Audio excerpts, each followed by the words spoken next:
Hello guys, చూడండి bachelor life ఎలా ఉంటుందో, బ్యాచిలర్ కష్టాలు కూడా ఎలా ఉంటాయో చూడండి. కువైట్లో చూడండి, మనమైతే ఈరోజు అయితే మజ్జిగ చారు చేస్తున్నాము.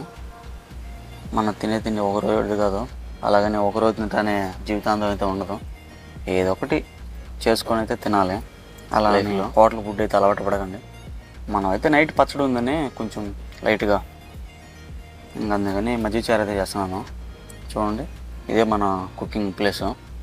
ఇలా ఉంటుంది బ్యాచులర్. ఇక్కడే 4-5 మంది అయితే కుకింగ్ చేసుకుంటూ ఉంటారు రూమ్ వాళ్ళు. చూడండి, ఇది ఎర్రలు అయితే అలా పసుపు అయితే వేసేసాను. ఇంకా అన్నం కూడా ఒక పక్కన అయితే ఉడుకుతుంది, అలా అలా కలబెట్టేసాను. ఇంకా మజ్జిగ వేసాను. అక్కడైతే మజ్జిగ చారు అయితే అయిపోయింది.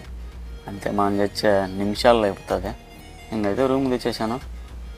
ఇంకైతే మజ్జిగ చారు వేసుకొని పచ్చడి వేసుకొని ఒక పట్టు అయితే పట్టేసాం. Okay guys, like and subscribe. ఇంకా బయట ప్రపంచం ఎలా ఉంటుందో చూపిస్తాను మీకోసం, కొంచెం సపోర్ట్ చేయండి. ఓకే.